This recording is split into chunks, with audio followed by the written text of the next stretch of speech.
नमस्कार दोस्तों, मेरा नाम अनुभव सप्रा है और मैं दिल्ली फूड वॉक्स नाम से एक संस्था चलाता हूँ।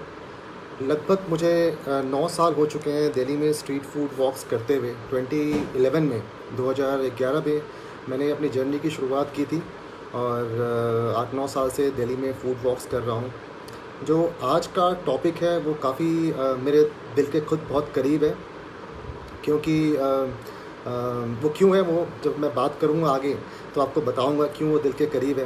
तो शुरू करते हैं अपने आज के जो टॉपिक है उसके बारे में बात करना शुरू करते हैं।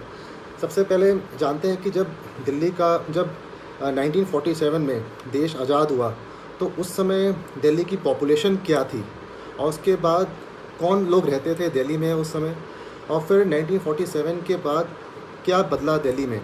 तो शुरुआत करते हैं पहले पॉपुलेशन से। आयशान, आवाज़ बिल्कुल क्लियर आ रही है?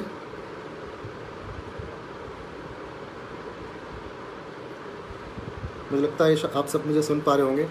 तो 1947 में दिल्ली की जो जनसंख्या थी, जो पॉपुलेशन थी, वो 9 लाख थी और उसमें 33% मुस्लिम्स थे। बिल्कुल जब इंडिपेंडेंस मिली उस समय पॉपुलेशन हमारी जो दिल्ली की थी उसमें लगभग 6 लाख हमारी पॉपुलेशन होगी और जो उसमें मुस्लिम थे वो 33% से 6% हो गए और लगभग बिल्कुल 1 से 1.5 महीने के बाद फिर पॉपुलेशन एकदम से डबल हो गई। जो 6 लाख थी वो 14 लाख हो गई। तो आप देख सकते हैं पहले 9 लाख, फिर 6 लाख, फिर 14 लाख। तो पॉपुलेशन बिल्कुल एकदम डबल हो गई, क्योंकि लोग पाकिस्तान साइड से इंडिया में आए और जो लोग मेजॉरिटी जो आए इंडिया में उस टाइम पे, उसमें ज़्यादातर लोग हिंदूज़ और पंजाबी थे और वो वेस्ट पंजाब साइड से आए, वो सिंध की तरफ से आए, वो नॉर्थ वेस्ट फ्रंटियर प्रोविंस की तरफ से आए और उन लोगों ने आके दिल्ली को अपना घर बनाया। तो उसमें से जो लोग आए वो लोग कहाँ कहाँ रहे। शुरुआत में तो आके लोगों ने रेफ्यूजी, जहाँ पे जो पंजाब से साइड से लोग यहाँ पे आए, उन लोगों ने आके अपने आप को यहाँ पे जितने भी शेल्टर कैंप्स बनाए गए थे वहाँ रहे, गुरुद्वारों में रहे, मंदिर में रहे और भी कई कई जगहों पे जहाँ पे भी जगह मिली, पार्क्स में, पटरी पे, पेवमेंट्स पे, वहाँ रहना शुरू किया उन्होंने। और फिर दिल्ली की बात करें अगर, जो दिल्ली को आज हम जानते हैं north east west south, north west north east, अलग अलग डिस्ट्रिक्ट्स के हिसाब से, तो उसमें बात की जाए तो नॉर्थ दिल्ली काफ़ी एक तरह से जाना माना डिस्ट्रिक्ट था उस टाइम।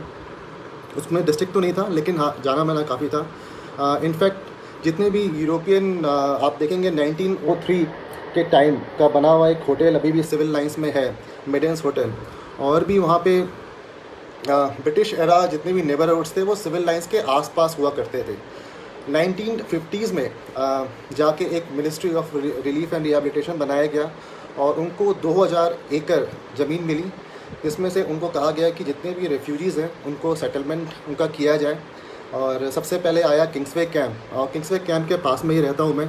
लगभग मुझे यहाँ पे इसके आसपास रहते हुए 20 साल हो चुके हैं। मैंने अपनी पढ़ाई दिल्ली यूनिवर्सिटी से की और किंग्सवे कैंप के बिल्कुल ठीक पीछे ही दिल्ली यूनिवर्सिटी नॉर्थ कैंपस है। और उसके बाद फिर आया आपका विजयनगर, और भी कई कई लोकेलिटीज़ हैं वहाँ पे, जैसे गुजरावाला टाउन है, डेरावाल नगर है। ये सारे जो पाकिस्तान की जगहों के नाम हैं वो अभी भी यहाँ पे मॉडल टाउन है। और लास्ट में जाके जीटीबी नगर बना, जिसे हम अब मुखर्जी नगर के नाम से भी जानते हैं। यहाँ पे ऑटरम लेन्स भी है, हडसन लेन भी है, और मुखर्जी नगर में ही मैं रहता हूँ। तो इसके फूड कल्चर के बारे में बाद में बात करेंगे। तो नॉर्थ दिल्ली ये था। उसके बाद अगर बात करें सेंट्रल दिल्ली की, तो सेंट्रल दिल्ली में 1940s में लोधी कॉलोनी, जिसे हम लोधी रोड जो जानते हैं, वो एक तरह से साउथ दिल्ली का एक एंड हुआ करता था। और इनफैक्ट ब्रिटिशर्स के टाइम पे वही लास्ट कॉलोनी थी जो उन्होंने ढंग से बनाई। और फिर 1950s में 1951 में खान मार्केट बना। नीचे में ग्राउंड फ्लोर पे दुकानें होती थी और ऊपर जो लोग रेफ्यूजीज़ थे वो रहा करते थे। फ़ैन ऑफ़ कर सकते हैं? अच्छा, एक मिनट, मैं फ़ैन ऑफ़ करता हूँ।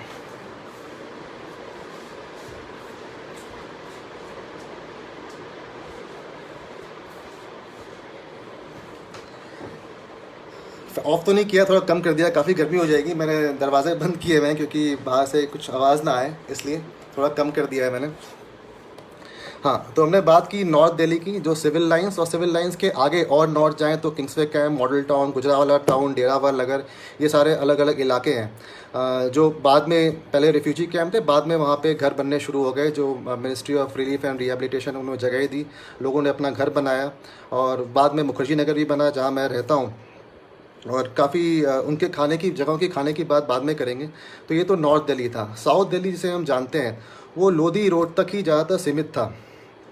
और लोधी रोड की बात करें, जैसे बताया मैंने, खान मार्केट 1951 में बना, और आज की डेट में सबसे एक्सपेंसिव मार्केट है इंडिया का। वहाँ पे दुकानें काफ़ी महंगी मिलती है। तो ग्राउंड फ्लोर पे दुकानें हुआ करती थी और ऊपर लोग।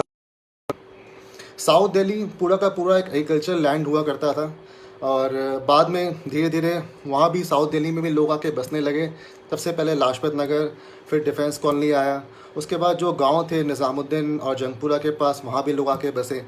और धीरे धीरे जो हम आज देख रहे हैं वो साउथ दिल्ली नहीं हुआ करता था उस समय का। बाद में मालवीय नगर और जितने भी लोकेलिटीज़ हैं वो आके बनी।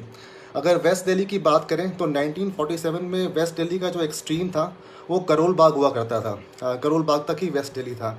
बाद में जाके ये आपका जो कॉलोनीज़ बनी, जिसमें तिलक नगर बन गया या जनकपुरी बनी, या फिर और भी जितने भी पंजाबी कॉलोनीज़ वहाँ पे हैं, जिसमें वेस्ट पटेल नगर, मोती नगर, रजौरी गार्डन, पंजाबी बाग, ये सारे इलाके बाद में आए। तो जैसे जैसे आप देखें कि दिल्ली बिल्कुल बदल चुका था। जो शुरुआत में वहाँ पे जहाँ पे एग्रीकल्चर लैंड हुआ करती थी, वहाँ पे अब रेसिडेंशियल सबर्ब्स बन चुके थे, कमर्शियल मार्केट्स थी, इंडस्ट्रियल जोन बन चुके थे। इनफैक्ट एक हिस्टोरियन जिनका नाम वी.एन. दत्ता था, उन्होंने कहा, the city that was once a Mughal city then a British city had by 1950s emphatically became a Punjabi city. तो जो शहर था वो बिल्कुल बदल चुका था। अब आगे बढ़ते हैं तो आपने देखा कैसे पूरे शहर का लैंडस्केप बदलता चला गया। तो जो शुरुआत में मैंने बताया कि जो लोग आके बसे उसमें हिंदूज थे, पंजाबी थे, वो वेस्ट पंजाब साइड से आए, फिर सिंध से आए और नॉर्थ वेस्ट फ्रंटियर प्रोविंस से आए। तो क्या था दिल्ली का खाना 1940s और 50s के आसपास, पार्टीशन के आसपास जब इंडिपेंडेंस मिली उस समय क्या था? तो इसको मैंने 3 भाग में क्लासीफाई किया है। फर्स्ट ये है कि जो लोग दिल्ली में पहले से रह रहे थे, जिसमें आपके कायस भी थे, बनिया भी थे, मुस्लिम भी थे, और भी कई कम्युनिटीज़ थी, उनका खाना। सेकंड था जो लोग पाकिस्तान साइड से आके दिल्ली में बसे, जो रेफ्यूजीज़ थे, जिसमें हिंदूज़ भी थे, पंजाबी भी थे, वो लोग आके बसे। थर्ड, माइग्रेंट्स, जो माइग्रेंट्स इंडिया के ही पार्ट थे, जिसमें बंगालीज़ हुए, तमिल हुए, मलयाली हुए, ये लोग जो आके यहाँ पे दिल्ली में बसे, तो उनका खाना। तो 3 तरह का खाना दिल्ली में पार्टीशन के आसपास था। दिल्ली में आज़ादी के टाइम पे 1947 के टाइम पे ये था। तो मैं आज पुरानी दिल्ली के खाने की बात नहीं करूँगा, ना कि जो खाना शाहजहानाबाद में मिलता है, या फिर जो खाना कायस्तों का खाना था या बनियों का खाना था, उस खाने के बारे में आज बात नहीं करेंगे। आज हम सिर्फ बात करेंगे जो लोग पाकिस्तान साइड से यहाँ आके बसे और जो माइग्रेंट्स हैं उनका खाना क्या था और अब क्या है, कैसे कैसे शहर बदला, लोगों के जैसे जैसे लोग आके बसते गए शहर बदलता गया, और उनके साथ साथ उनका खाना भी आया और खाने में क्या बदलाव आया और अब कैसा खाना है दिल्ली का। तो शुरुआत करते हैं। पहले हम लोग पंजाबी, जो मतलब जैसे हम लोग इसको, मैं हमेशा कहता हूँ कि एक दिल्ली के खाने का पंजाबीकरण हुआ। जो लोग बाहर से आके पंजाब से यहाँ आके बसे, तो जिससे बताया जाए पंजाब जो जगह है वो काफ़ी उपजाऊ है। 5 नदियों से बना पंजाब है, जिसमें ब्यास, सतलज, झेलम, रवि, चनाब, इन 5 नदियों से मिलके बना पंजाब। और वहाँ की धरती काफ़ी उपजाऊ है। वहाँ के खान पान क्या हुआ करते थे और अब क्या, उसमें काफ़ी बदलाव भी आया है। जिसमें जैसे देखा जाए तो मक्का खाना हुआ, गेहूँ खाना हुआ, सरसों खाना हुआ, और डेयरी प्रोडक्ट्स काफ़ी हुए, इसमें दूध, दही, ये सारी चीज़ें हो गई। तो ये सब खाना पंजाब का था उस समय से। और जो लोग पाकिस्तान से यहाँ पे आए, उन लोगों के साथ ये भी था कि जब वो दिल्ली में आए, उनका बिल्कुल सब कुछ छूट चुका था पाकिस्तान में, तो उनको अपने ज़िंदगी को आगे बढ़ाने के लिए कुछ ना कुछ तो करना था। तो उन्होंने आके यहाँ पे सबसे आसान चीज़ जो उनको लगी कि जो वो कर सकते थे, उसमें था कि अपना खाना, अपना जो उनके कम्युनिटी का खाना था वो उन्होंने बेचना शुरू किया। इनफैक्ट मुझे लगता है कहीं ना कहीं हमारे जो दिल्ली में स्ट्रीट फूड कल्चर भी शुरू हुआ, वो भी कहीं ना कहीं वहाँ से शुरू हुआ। अगर आप देखें, सबसे पहले हम अगर बात करें पहली डिश जो सबसे पहले दिल्ली में आके पॉपुलर हुई, चना भटूरा, छोले भटूरे के नाम से जानते हैं। जितनी भी दुकानें दिल्ली में हैं छोले भटूरे की, मैक्सिमम आप अगर उन शॉप्स के बोर्ड पे जाके देखें, जैसे चाचा छोला भटूरा है कमला नगर में, और उसके बोर्ड पे लिखा होगा चाचा छोला भटूरा, चाचे दी हट्टी, और नीचे में लिखा होगा रावलपिंडी के मशहूर। या फिर आप मलकागंज में जाएं, मलकागंज में बहुत ही मशहूर दुकान है, बिल्कुल हंसराज कॉलेज के अपोजिट, हॉस्टल गेट से आप आगे जाएंगे मलकागंज चौक पे, जहाँ पे आरटीओ ऑफिस हुआ करता था, वहाँ पे भी कॉर्नर में एक शॉप है, उस शॉप का नाम ही है रावलपिंडी के मशहूर छोले भटूरे। फिर सदर बाज़ार में जाएं, नंदी हट्टी, वो लोग भी पाकिस्तान से ही आए हुए हैं। तो उन लोगों ने शुरुआत कैसे की, पहले वो पटरियों पे दुकान लगाते थे, पेमेंट्स पे, उसके बाद उन्होंने स्ट्रीट काट लिया, बाद में उन्होंने दुकानें ली, और उसके बाद अपनी ज़िंदगी को आगे बढ़ाया। तो ये आज हमारे दिल्ली के फूड कल्चर का बहुत ही मेजर हिस्सा बन चुका है कि आप किसी से पूछें सबसे पहले कोई जहन में कोई डिश आती है दिल्ली का नाम लेते ही, तो वो छोले भटूरे आती है। और भी कई डिशेस थी, जैसे आप बात करें पकोड़ा, पकोड़ा भी काफ़ी एक तरह से पंजाबी ने आके पॉपुलर किया। नारोजी नगर में ख़ानदानी पकोड़े वाले, उन्होंने 1962 में अपनी दुकान वहाँ शुरू की। तो ये भी एक आके उन लोगों ने अपने अपने खानों को दिल्ली में इंट्रोड्यूस किया। एक और आगे बात करेंगे, ये भी कहा जाता है कि जब पंजाबीज़ आए यहाँ पे, जो आप आज कहीं भी कहीं जाते हैं तो जो टोमेटो बेस्ड ग्रेवी मिलती है, वो भी कहीं ना कहीं पंजाबियों ने आके दिल्ली में इंट्रोड्यूस किया। जो हम अपने खाने के साथ लच्छा प्याज और टमाटर मिलता है किसी भी ढाबे में, कहीं रेस्टोरेंट में जाके खाते हैं आप, तो वो भी एक पंजाबी कल्चर का ही हमारे में इन्फ्लुएंस है। इनफैक्ट पंजाब के बारे में एक बहुत अच्छी कहावत भी कही जाती है कि खाता पीता लाहेदा रहंदे अहमद शाहिदा, यानी जो कमाया वो खा लो। आप ये सोचें, मैंने सोशियोलॉजी की पढ़ाई की है, हम लोग बात किया करते थे इमीडिएट ग्रेटिफिकेशन और डिफर्ड ग्रेटिफिकेशन। मतलब इमीडिएट ग्रेटिफिकेशन होता है कि जैसे आपके पास आज मान के चलिए कि आपके हाथ में रोटी नहीं है और पीछे भी आपको कभी खाने की काफ़ी दिक्कत हुई, तो आपको अगर आज खाना दिया जाएगा तो आपको ये लगेगा पता नहीं कल खाना हो ना हो, तो क्यों ना हम आज ही खाने को थोड़ा स्टोर कर लें ताकि वो कल भी हमारे काम आ सके। या सेकंड कि जो है उसको आज में ही जीना। तो पाकिस्तान में सब कुछ छोड़ के बाद वो लोग यहाँ, जब सब लोग यहाँ आके बसे, रेफ्यूजीज़ आके यहाँ बसे, तो उनका था कि जो भी है आज में जीना।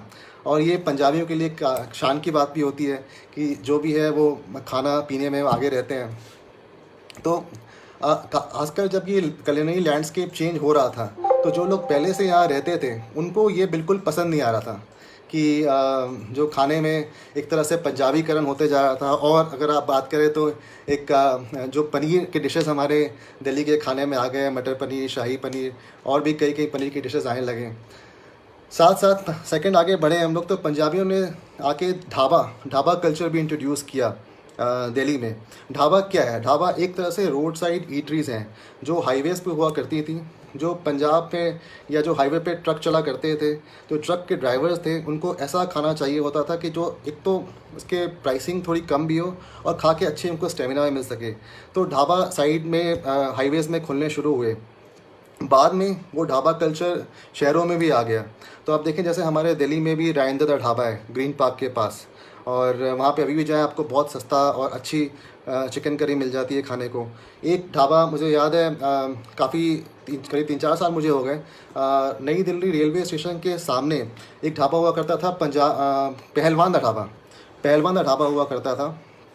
और उस पहलवान दा ढाबा में भी आपको खरोड़े और भी कई सारी डिशेस, तवा बेस्ड डिशेस वहाँ मिलती थी। 1948 में उस शॉप की शुरुआत हुई। खैर ये पहलवानों का वही खाना काफ़ी दिल्ली में पॉपुलर है। जब मैं कभी पुरानी दिल्ली के बारे में बात करूँगा तो आपको कहानी सुनाऊँगा कि पुरानी दिल्ली के बहुत सारे ऐसे रेस्टोरेंट्स हैं जो पहलवान चलाते हैं, जिसमें मालीवाड़ा में एक घसीटा पहलवान की पकौड़े की दुकान है, राकेश पकौड़े नाम से जानते हैं। फिर चंगेज़ी चिकन जो आपकी दुकान चूड़ी वालान में है, वो भी पहलवान हुआ करते थे। तो उसके बारे में फिर कभी बात करेंगे। लेकिन हाँ, ये जो ढाबा बता रहा था मैं आपको, ये बिल्कुल नई दिल्ली रेलवे स्टेशन के अपोजिट में पहलवान ढाबा हुआ करता था, अभी भी है वो। और वहाँ पे आप जाके जो तवा बेस्ड डिशेस हैं वो उसका जायका ले सकते हैं। तो ढाबा कल्चर भी एक तरह से पंजाबियों ने आके दिल्ली में इंट्रोड्यूस किया। एक बड़ी इंटरेस्टिंग स्टोरी है, मैं आपको सुनाना चाहूँगा MDH की। जो MDH मसाला है, MDH मसाला आज हम सब अपने घरों में इस्तेमाल करते हैं और इतना पॉपुलर है कि लोग उसको जानते भी हैं। लेकिन उनकी कहानी ये है कि जो MDH मसाला जिन्होंने शुरू किया उनका नाम था धर्मपाल गुलाटी, जो कहते हैं कि वो सियालकोट पाकिस्तान से आए और यहाँ आके उन्होंने एक घोड़ा गाड़ी ली, एक हॉर्स कार्ट लिया और पुरानी दिल्ली में उन्होंने हॉर्स कार्ट लेके 650 की हॉर्स कार्ट उन्होंने खरीदी, घोड़ा गाड़ी खरीदा और अपने पैसेंजर्स को एक जगह दूसरी जगह ले जाते थे। पूरे साल में एंड होते होते उन्होंने लगभग 9,700 रुपये इकट्ठे किए। ऐसा कहा जाता है उस समय बहुत बड़ी बात होगी क्योंकि इतनी सेविंग्स हुई। और फिर जाके उन्होंने अपना महाशय दी हट्टी, इसको MDH बोलते हैं, वो शुरू किया। करोल बाग में ये दुकान शुरू हुई, उनका कारोबार शुरू हुआ। अभी लॉकडाउन से पहले कुछ दिन पहले मैं वहाँ गया हुआ था। कौन सी शॉप है वो, कॉर्नर पे 2 भाई, अब उनका बंटवारा भी हो गया, रूपक स्टोर्स, जो अजमल खां रोड पे है। तो वो बता रहे थे कि उनके वो फैमिली मेम्बर्स ही हैं जो MDH वाले हैं। तो MDH भी शुरुआत वो पाकिस्तान सियालकोट से आए, उसके उन्होंने घोड़ा गाड़ी ली और उसके बाद फिर घोड़ा गाड़ी लेने के बाद फिर उन्होंने पैसे इकट्ठे किए और महाशय दी हट्टी शुरू की, जिसको हम आज MDH के नाम से जानते हैं। तो ये तो थी कहानी। और भी कई डिशेज़ यहाँ पे हैं पंजाबी, जैसे हम लोग पराठे की बात करते हैं, तो हम आज पराठे की बात नहीं करेंगे। जब मैं कभी पुरानी दिल्ली के खाने की बात करूँगा तो उसमें पराठे भी आ ही जाएगा। और फिर आगे बढ़ते हैं नॉर्थ वेस्ट फ्रंटियर प्रोविंस, जिसको हम NWFP के नाम से जानते हैं और अभी उनका नाम चेंज होता है, खैबर पख्तूनवा के नाम से भी जानते हैं। तो उनका खाना भी काफ़ी दिल्ली में पॉपुलर हुआ। 1947 से पहले दिल्ली में तंदूरी चिकन के बारे में उतना प्रचलन नहीं था, लेकिन जब 1947 के बाद काफ़ी प्रचलन हो गया तंदूरी चिकन का। और आप सब लोगों ने वो कहानी भी सुनी होगी कि कैसे बटर चिकन डिश बना। ये थोड़ा सा अभी भी मैं कुछ दिन पहले पढ़ रहा था कि ये थोड़ा कंट्रोवर्शियल है, किसने ये डिश बटर चिकन इंट्रोड्यूस किया। ये जग्गी साहब ने इंट्रोड्यूस किया या गुजराल साहब ने इंट्रोड्यूस किया, लेकिन शुरुआत ये पुरानी दिल्ली मोती महल दरियागंज से हुई। और ये कहा जाता है कि तंदूर नॉर्थ वेस्टर्न फ्रंटियर प्रोविंस से यहाँ पहुँचा। अगर वहाँ के टेरेन की बात करें नॉर्थ वेस्टर्न फ्रंटियर प्रोविंस की, और वहाँ के जो लोग थे उस समय नॉमेडिक लाइफस्टाइल, मतलब एक बंजारे वाला जीवन जीते थे। और तो उनके लिए ये होता था कि जो भी खाना है उनको साथ अपने लेके चलना है, उनको स्टोर करना है और रास्ते में कहीं जगह मिली वहाँ पका भी लेना है। वो लोग ज़्यादातर सोल्जर्स होते थे, तो खाना ऐसा भी हो कि जो उनको ताकत दे सके। तो तंदूर की ईजाद हुई और तंदूर में वो खाना पकाते थे, उसमें ही मीट पकाया करते थे। वही जब यहाँ पहुँचा तो हम लोग ने आके उसको, गुजराल साहब ने तंदूरी चिकन का शेप दिया।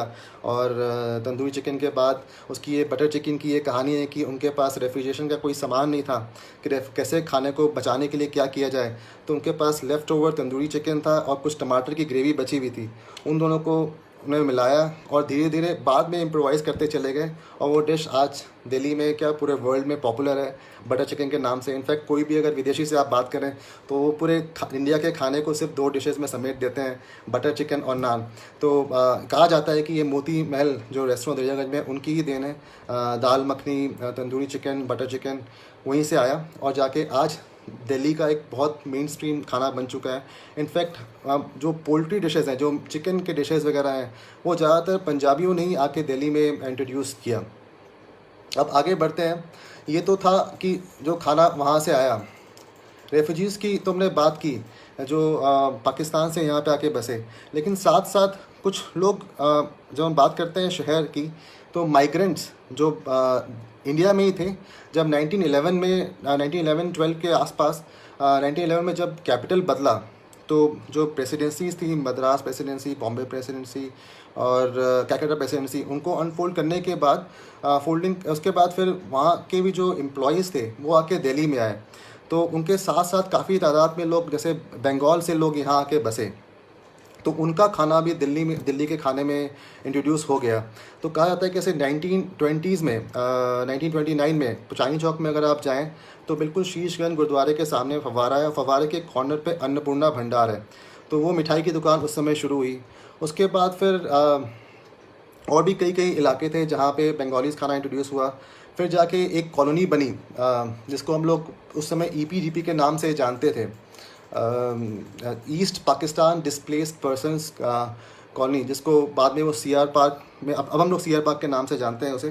तो वो कॉलोनी काफ़ी बंगालीज आके वहाँ बसे और उनका खाना आज पूरे दिल्ली में मशहूर है। वहाँ पे आप जाएं, आपको जो प्रॉपर कोलकाता स्ट्रीट फूड होता है, पुचका से लेकर आलू काबली, चुरमुर और झालमुड़ी और अलग अलग मिठाइयाँ जो बंगाली मिष्टी होती है, या फिर बंगाली और भी जो खाना होता है वो आपको वहाँ पे मिल सकता है, CR पार्क में मिलता है। तो CR पार्क काफ़ी पॉपुलर बना।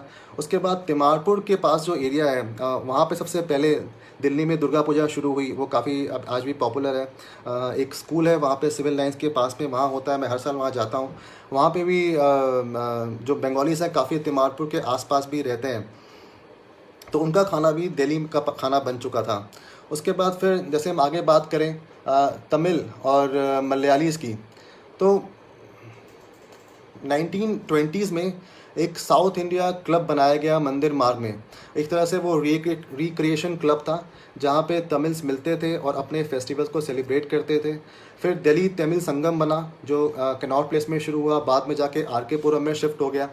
उसके बाद फिर बात करें एक शॉप हुआ करती थी मद्रास स्टोर, जो शुरुआत इसकी गोल मार्केट में हुई, बाद में वो 1959 में करोल बाग चला गया और करोल बाग एक तरह से एक हब बन गया तमिल खानों का। जो तमिलनाडु की डेलिकेसीज थी उसका एक वहाँ पे मेस हुआ करता था, रामानुजम मेस। मुझे इनफैक्ट याद है कि मैं एक बहुत पहले वहाँ जाया करता था, एक मेस हुआ करता था, अन्ना मेस के नाम से जानते थे। बिल्कुल अजमल खां रोड से एक लेफ़्ट रास्ता कटता है, वहाँ पे अन्ना मेस था। वहाँ पे आपको बिल्कुल सारे जो साउथ इंडियन डेलिकेसीज़ हैं वो मिल जाया करती थी। जितने भी लोग उस समय आते थे यहाँ पे तमिलनाडु से, वो लोग यहाँ पे खाना खाने आया करते थे, तो वो अभी भी है। और फिर RK पुरम में मलाई मंदिर के पास आपका मैथ्यू कैफ़े है, और इनफैक्ट लोधी कॉलोनी के पास खन्ना मार्केट एक जगह है, वहाँ मुझे याद है कि मैं अगर आपको दिल्ली में सबसे अच्छी इडली खानी है तो वहाँ पे एक रेस्टोरेंट है, इसका नाम है चिदम्बरम, और वो भी 1930 में शुरू हुआ। अगर आप उनके ओनर से बात करें तो वो बताएंगे आपको पूरी कहानी कि जो ऑफिसर्स थे जो गवर्नमेंट में उस समय काम किया करते थे, तो उनके लिए एक मेस हुआ करती थी, और धीरे धीरे बाद में वो रेस्टोरेंट का उसको शेप मिल गया, और वहाँ पे आप जाके 3-in-1 डोसा ट्राई कर सकते हैं। उनकी एक पोड़ी इडली आती है, मसाले वाली इडली, वो आप उनको ट्राई कर सकते हैं। और फिर अगर मलयालीज़ की बात करें तो 1950s में लगभग 1500 मलयाली दिल्ली में थे, और मैक्सिमम लोग ICS में थे, इंडियन सिविल सर्विसेज, जिसे हम आज इंडियन एडमिनिस्ट्रेटिव सर्विसेज के नाम से जानते हैं। तो वो लोग यहाँ पे थे, और उनके साथ साथ जब वो यहाँ रहते थे तो वो अपने जो स्टाफ थे, जो कुक्स थे, ड्राइवर्स थे, उनको भी साथ में यहाँ लेके आते थे। और धीरे धीरे केरला का खाना भी दिल्ली में पॉपुलर हो गया। आईएनए मार्केट में जाएं, आपका केरला होटल है, साथ में केरला कैंटीन भी है, केरला हाउस। जैसे दिल्ली मतलब ब्लेस्ड है इस मामले में कि हर एक स्टेट का अलग अलग हर भवन बना हुआ है और उनके अंदर में कैंटीन चलती है, तो वहाँ भी आपको ऑथेंटिक खाना मिल सकता है। अब तो काफ़ी रेस्टोरेंट्स भी हो गए हैं, जैसे टॉडी शॉप, महाबली, बहुत सारे रेस्टोरेंट्स हैं जहाँ पे आपको केरला का खाना मिल सकता है। नेक्स्ट कम्युनिटी की अगर बात करें तो टिबेटन कम्युनिटी, मतलब ये एक तरह से दिल्ली के फूड कल्चर का बहुत ही इम्पॉर्टेंट हिस्सा बन चुका है। लेट 1950s अर्ली 60s में जब टिबेटन अपराइजिंग हुई तो काफ़ी टिबेटन्स वहाँ से यहाँ आके बसे, और उनके लिए एक रेफ्यूजी कैंप बनाया गया जिसे हम लोग मज्जू का टीला के नाम से जानते हैं, लेकिन उस कॉलोनी का असल नाम न्यू अरुणा नगर कॉलोनी है। और ये कहा जा सकता है कि दिल्ली में जो आज की डेट में सबसे पॉपुलर स्ट्रीट फूड है मोमो, वो वहीं से शुरू हुआ। और ये भी कहते हैं कि भाई मोमो नेपाली जो इमिग्रेंट्स हैं वो लेके यहाँ पे आए, लेकिन अभी भी अगर आप जाएँ मज्जू का टीला में तो आपको ऑथेंटिक टिबेटन स्टाइल मोमोज़ वहाँ मिलते हैं खाने को। और भी कई डिशेज़ हैं वहाँ पे, लाफिन मिलता है, शबाले है, थेंतुक है, काफ़ी, और थुप्पा, काफ़ी ऑथेंटिक टिबेटन डेलिकेसीज़ आपको वहाँ मिल जाएंगी। मज्जू का टीला, जिसका असल नाम न्यू अरुणा नगर है, उसको रेफ्यूजी कॉलोनी भी कहते हैं, और काफ़ी तादाद पे लोग वहाँ पे रहते हैं। मैक्सिमम लोगों ने अपने आगे जीवन को बढ़ाने के लिए छोटे छोटे कैफ़ेज़ वहाँ पे खोले हुए हैं। आपको और भी काफ़ी डेलिकेसीज मिल जाएंगी वहाँ पे। आगे बढ़ते हैं। एक तो माइग्रेंट की हमने ये बात की, 3-4 माइग्रेंट्स की, जैसे बंगालीज थे, तमिल्स थे, मलयालीस हो गए, और फिर टिबेटन्स हो गए। लेकिन सबसे बड़े तादाद में जो रिसेंटली माइग्रेंट्स दिल्ली में आके बसे उसमें पूर्वांचल के लोग थे, बिहार और यूपी के साइड के लोग यहाँ आके बसे, जिनका अभी आप लोगों ने लॉकडाउन के टाइम पे देखा भी होगा क्या हालत थी, जब सब लोग बॉर्डर तक पहुँच गए और उनका था कि किसी तरह से भी वो अपने घर पहुँच सकें। तो एक तो वो बात थी। सेकेंडली आपको ये जान के और भी एक अच्छा मतलब आश्चर्य हुआ कि जो मैं मुखर्जी नगर रहता हूँ, मेरे एमएलए और मेंबर ऑफ पार्लियामेंट दोनों बिहार के हैं। जो मेरे एमएलए हैं वो दिलीप पांडे जी हैं, और जो मेरे मेंबर ऑफ पार्लियामेंट है मनोज तिवारी है। तो आप सोच सकते हैं कि दिल्ली में रहते हुए जो हमें रिप्रेजेंट कर रहे हैं वो एमएलए एमपी दोनों बिहार के ही हैं। तो बिहारी फूड भी दिल्ली में उतना ज़्यादा पॉपुलर नहीं हो पाया। मुझे लगता है कि हमने उतने अच्छे से ब्रांडिंग नहीं की, उसकी अच्छे से मार्केटिंग नहीं की, वो सिर्फ एक लिट्टी चोखा तक जाके सीमित हो गया। लेकिन जहाँ जहाँ बिहारीज रहते हैं, चाहे वो किन्नारी गांव हो बिल्कुल वेस्ट दिल्ली में, या फिर लक्ष्मी नगर आपका ईस्ट दिल्ली में हो, वहाँ पे आपको छोटे छोटे लिट्टी चोखा के ठेले पे मिल जाएगा खाने के लिए। और चाहे वो नोएडा हो, तो जहाँ भी बिहारी रहते हैं वहाँ पे उनका खाना है। इनफैक्ट पुरानी दिल्ली में आप जाएँ अगर, तो मैक्सिमम जो वर्कर्स हैं वो बिहार के हैं, चाहे वो फूल मंडी में हो, चाहे वो खारी बावली में हो। तो उनका अगर, लेकिन वो है कि हम उनको उतना अप्रिशिएट नहीं करते। लेकिन आप कभी जाएंगे गरोड़िया मार्केट में एंटर करेंगे तो बाहर पे जो वो अपना ठेला जो पुश कार्ट लेके खड़े होते हैं, वहाँ पे आपको खाने में मूढ़ी मिल जाएगी, मुरमुरे, साथ में आपको कचरी मिल जाएगी जो खेसरी की दाल से बनाते हैं। उसके बाद फिर आपको पेजुआ मिल जाएगा जो प्याज से बनाते हैं। फिर आपको काले चना मिल जाएगा जिसको घुगनी बोलते हैं। और आपको ऐसे भी लोग मिलेंगे जो वहाँ बैठे होते हैं बाल्टी में लाल रंग का कपड़ा लगा के, जिसके अंदर सत्तू होता है, चने का सत्तू बना के वो बेचते हैं। और सत्तू शरबत के रूप में भी पिया जाता है। सत्तू को खाते भी हैं लोग, सत्तू का पराठा ही बनाते हैं, सत्तू की लिट्टी भी बनती है। तो काफ़ी चीज़ें हैं, लेकिन एक तरह से वो इनविजिबल होता है। क्यों? क्योंकि वो स्ट्रीट में बाल्टी पे लेके बैठा होता है, या फिर अपने छोटी सी थाल में वो घुंगी ला के बैठा होता है, तो लोगों को नज़र उस पर जाती नहीं है। लेकिन कभी आप पुरानी दिल्ली जाएँ तो उनका खाना वहाँ पे आप टेस्ट कर सकते हैं। और भी जगहों पे कहीं कहीं पे एक पॉट बेली रेस्टोरेंट काफ़ी पॉपुलर है, जो लेकिन थोड़ा एक्सपेंसिव है। वहाँ पे भी आपको बिहारी ऑथेंटिक खाना मिल जाता है। तो ऐसे कई जगह हैं। कुछ और लोगों ने भी इंट्रोड्यूस किया। मिस्टर लिट्टी मुझे याद है मालवीय नगर में हुआ करता था, उन्होंने भी बिहारी खाना काफ़ी इंट्रोड्यूस किया। तो अगर समराइज़ करें तो देखा जाता है कि जो दिल्ली का खाना है, एक तो जो रेफ्यूजीज़ जो आए, एक तो उनका खाना था, साथ में जो लोग यहाँ पहले से थे उनका खाना हुआ, थर्ड जो माइग्रेंट्स है उनका खाना हुआ। इन तीनों को मिला के दिल्ली का खाना बनता है। और जैसे जैसे लोग आते जाएंगे, जैसे जैसे लोग आके इस शहर को अपना बनाते जाएंगे, उनका खाना उनके साथ आएगा और वो एक दिल्ली का फूड कल्चर बनता जाएगा। तो मेरा इतना ही था। और भी अगर पुरानी दिल्ली के खाने की बात की जाए, या जो लोग पहले से यहाँ पे थे, जिसमें जैसे बताया मैंने आपको, बनियों का खाना हो गया, या फिर कायस्तों का खाना हो गया, फिर या फिर मुस्लिम खाना जो था यहाँ पे वो हो गया, उसके बारे में फिर कभी बात करेंगे।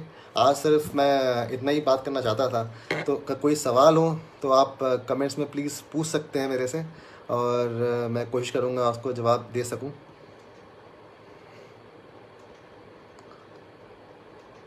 ईशान आप बताएं आगे। Where are you going to eat and explore first once the lockdown is over? मैं सबसे पहले ईशान पुरानी दिल्ली जाऊंगा। मतलब मुझे लगता है कितने 30-40 दिन हो गए अभी तो बिल्कुल गए। मैं ऐसा था कि पुरानी दिल्ली को अपना दूसरा घर मानता हूँ, सेकंड होम है मेरे लिए। मैं हर दूसरे दिन क्या हर दिन हर रोज़ मैं वहाँ होता हूँ, वहाँ घूमता रहता हूँ। तो मैं काफ़ी मिस कर रहा हूँ। और जल्दी से ये ख़त्म हो लॉकडाउन, जल्दी से ये हम इस क्राइसिस से बाहर आएँ और पुरानी दिल्ली जा सकूँ। सबसे पहले मैं पुरानी दिल्ली जाऊँगा और जितने भी वेंडर्स हैं उनसे मिलूँगा, उनसे बात करूँगा, उनके साथ खाऊँगा। देखते हैं आगे क्या होता है। पुरानी दिल्ली के खाने के ऊपर में अगर आप कहें तो फिर कभी फ्यूचर में प्लान कर सकते हैं। पुरानी दिल्ली का खाना भी काफ़ी इंटरेस्टिंग है। जो बनाने वाले जो हम दिल्ली का खाना बोलते हैं, वो आप देखेंगे कि मैक्सिमम जो लोग खाना बनाते हैं वो दिल्ली के नहीं है। चाहे वो आपका पराठे वाली गली में पराठे वाला खाना बना रहा हो, जब से पुरानी दुकान जो है 1872 वाली, वहाँ जो वर्कर्स हैं वो भी बिहार के हैं। चाहे वो आप कुचा घासी राम में चले जाए, हेमचंद लाडली के यहाँ मिल्क केक खाने के लिए, वहाँ भी जो सबसे बढ़िया मिल्क केक बनाता है वो भी जो वर्कर है वो भी बिहार का है। और उसके बाद फिर दौलत की चाट की बात करें तो वो दौलत की चाट बेचने वाले भी वो लोग भी दिल्ली से नहीं है, वो मुरादाबाद से मैक्सिमम है, यूपी के लोग हैं। तो दिल्ली का खाना काफ़ी इंटरेस्टिंग है। जो हम दिल्ली का खाना बोलते हैं, बनाने वाले कहीं और के आके खाना या बना रहे हैं। Yes, what is the most unusual food you have had in Delhi? Unusual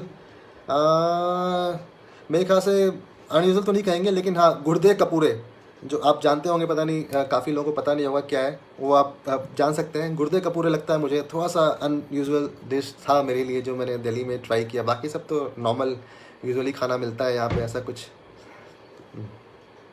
पुरानी दिल्ली का क्या अच्छा लगता है? मुझे पुरानी दिल्ली के लोग अच्छे लगते हैं। वहाँ के जो लोग हैं उनसे बातचीत करना काफ़ी अच्छा लगता है। और मेन तो वही है, खाने में पुरानी दिल्ली में हर एक चीज़ अच्छी है। कुछ भी आप उठा के देख लो, चाहे वो सड़क पे एक खोमचे वाला ही कुछ ठेले वाला ही कुछ बेच रहा हो, उसका भी खाना काफ़ी स्वादिष्ट है। और किसी आप अच्छी जगह बैठ के किसी भोजनालय में खाना खा लें या किसी बासा में खाना खा लें, और वो भी काफ़ी इंटरेस्टिंग है। तो हर एक चीज़ अच्छी लगती है पुरानी दिल्ली में। तो और कुछ आप पूछना चाहें?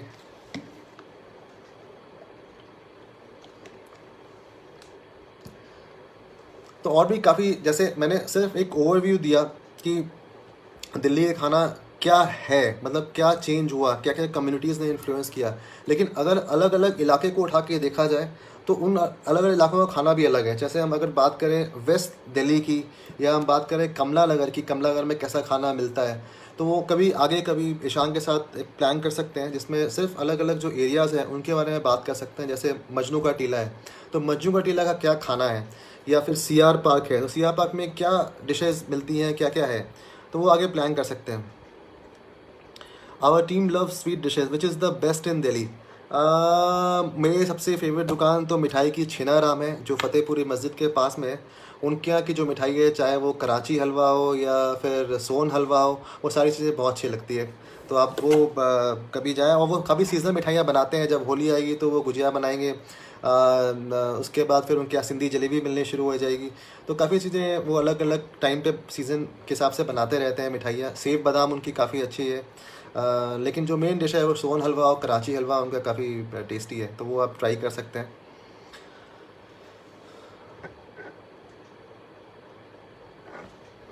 कोलकाता में अरसलान आपने मिस कर दिया। अच्छा, कोलकाता की बिरयानी के लिए अभी भी लोग पीछे पड़े हुए हैं कि कोलकाता में आप अरसलान क्यों नहीं गए। मैं जब लास्ट टाइम कोलकाता गया था 2017 में गया था, तो उस समय मैंने अपने खुद जाके एक बिरयानी ट्रेल की थी, जिसमें मैं अरसलान भी गया था, शिराज भी गया था, रॉयल भी गया था, जमजम भी गया था। और इस बार मेरा जब इस टाइम में गया लास्ट ईयर 2019 में दिसंबर में, तो मेरा ऑब्जेक्टिव था कि मैं इन जगहों पे तो जा ही चुका हूँ, लेकिन मेरा आइडिया था कि इस बार मैं वहाँ ना जाके दादा बोधी जाऊँ। तो मैं काफ़ी दूर ट्रैवल करके बैरकपुर गया, जो कि एक बहुत ही एडमिनिस्ट्रेटिव जगह थी ब्रिटिशर्स के टाइम पे। वहाँ जाके मिलिट्री हब भी था, वहाँ जाके मैंने वहाँ दादा बोधी के फैक्ट्री में देखी कैसे बिरयानी बनाई जाती है। तो मुझे लगता है कि वो बिरयानी बहुत ही अच्छी थी। अरसलान की बिरयानी अलग है, उसमें अंडा भी होता है। यहाँ पे कुछ नहीं था, वो बिल्कुल सिंपल सादी हल्के मसालों वाली बहुत ही फ्लेवरफुल बिरयानी थी। ये Deep Sen talking about Purvanchali food, do you get them around Jamia और it is the old Delhi food like you get in Chandni Chowk? Jamia के आसपास भी आपको मिलता है खाना, पूर्वांचल का खाना। इनफैक्ट रमज़ान के टाइम पे आप जाएंगे, मतलब कुछ ऐसी चीज़ें हैं, मतलब वो आपको सीज़न में मिलती है। अब रमज़ान आने वाले हैं, खैर इस साल तो वैसा माहौल नहीं होगा। हाँ, इस साल तो खैर वैसा माहौल नहीं होगा, लेकिन वहाँ पे भी जो आप देखेंगे इफ्तार के टाइम पे भी जो लोग बिहार में इफ्तार करते हैं, वो सेम इफ्तारी आपको जामिया नगर में मिलेगी खाने को। और भी काफ़ी चीज़ें हैं, मतलब आप जामिया में जाएंगे तो वहाँ पे एक तरह से वो माइग्रेंट मुस्लिम्स जो आके वहाँ बसे, यूपी और बिहार के, आपको पराठा कबाब काफ़ी चीज़ें वहाँ मिल जाती हैं। तो वो सारे है खाना पूर्वांचल साइड का ही, जो आपको सिवान, छपरा, बिहार, इन सब जगहों पे मिलेगा। Old Delhi food like you get in Chandni Chowk, Chandni Chowk में बिहारी खाना इनफैक्ट सिर्फ मैंने देखा है जो वर्कर्स हैं उनके बीच में है, जो लोग वहाँ पे काम करते हैं। जैसे मैंने बताया आपको कि आप अगर खारी बावली के पास जाएं तो कभी आप जैसे गरुड़िया मार्केट में एंटर करेंगे तो आपको कॉर्नर पे आपको मॉर्निंग में साइड पे आपको दिख जाएगा एक फूड वेंडर।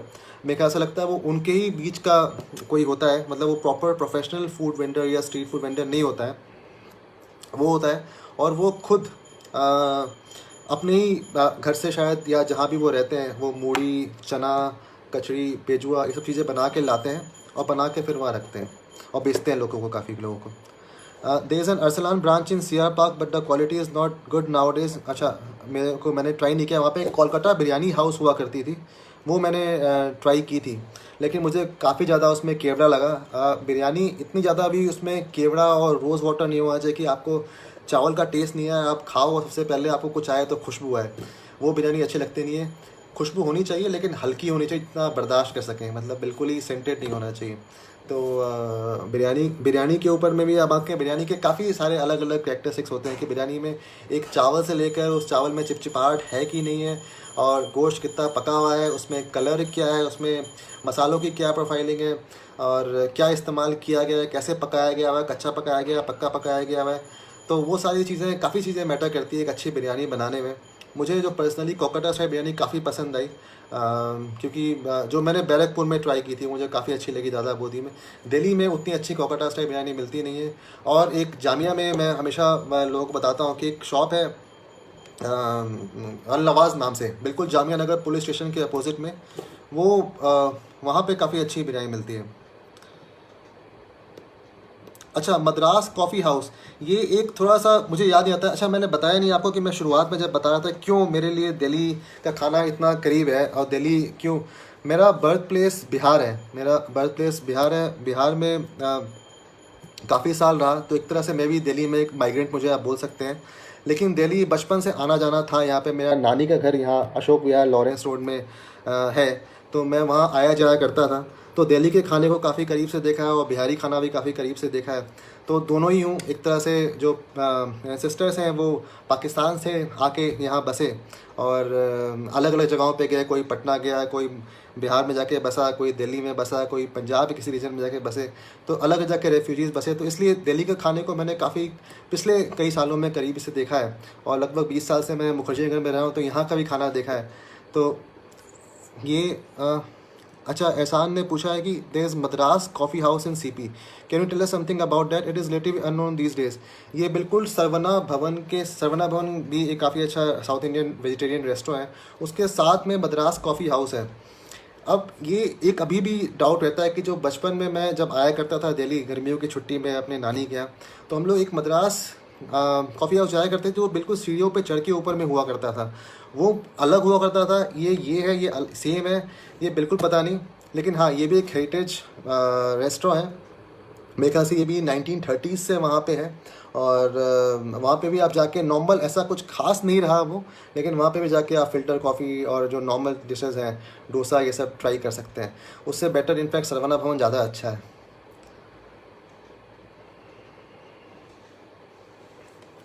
अच्छा, कायस्तों का खाना, इसके बारे में भी कभी अगर होगा तो काफ़ी लंबा है, और इसके बारे में भी बात कर सकते हैं। जैसे चाट है कायस्त में, अगर बात करें एक दो डिशेस जैसे मेरे जहन में तुरंत बिल्कुल आती है। जैसे हम लोग बात करते हैं कुलिया की चाट, कुलिया की चाट हो गई, या फिर आपका जिसमें कुलिया, आपने अगर गए होगे आप चावड़ी बाज़ार में कभी भी गया, तो आपने देखा होगा कि वहाँ पे बिल्कुल चावड़ी बाज़ार उतरते ही अगर आप सीताराम बाज़ार की तरफ जाएं, या फिर टूवर्ड्स जामा मस्जिद की तरफ जाएं, तो हीरा लाल चाट कॉर्नर है, वहाँ पे कुलिया चाट मिलती है। तो वो कहते हैं कि उसका वो खाना कायस्तों का खाना था, जो चाट वहाँ बनती थी। उसके बाद फिर आपका एक और डिश है चाट में, कलमी बड़ा हो गया, और भी कई कई सारी डिशेस चाट के बेस्ड डिशेस हैं। और और भी नॉन वेजिटेरियन डिशेस भी काफ़ी सारी हैं, तो फिर वो कभी किसी और दिन कायस्त के खाने के ऊपर भी बात कर सकते हैं। दादा बोदी biryani from my city Barrackpore is properly balance है, बिल्कुल बिल्कुल बिल्कुल एग्री करूँगा। आपका कौन सा फूड चैनल फेवरेट है दिल्ली फूड वॉक के बिना? सारे चैनल अच्छे हैं। मैं ऑनेस्टली कोई चैनल को फॉलो करता नहीं हूँ, ना देखता भी नहीं हूँ, तो बता नहीं सकता कि और भी कौन से चैनल्स, फूड चैनल्स हैं।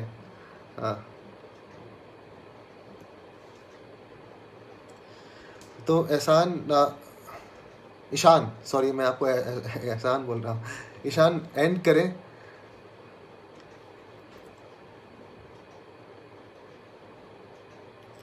Yes Radhika, we can talk about Bania and Kayasth food. In fact और भी अलग अलग कम्युनिटीज़ हैं। बनिया का खाना अगर आपको ऑथेंटिक देखना है तो दिल्ली में लगता है मुझे कमला नगर से अच्छी जगह कोई है नहीं। जब मैं दिल्ली में फ़र्स्ट टाइम आया 1999 में मैं आया था, तो सबसे पहले मैंने आके कमला नगर में ही, जवाहर नगर है वहाँ पे, एक कमरा लेके रहना शुरू किया।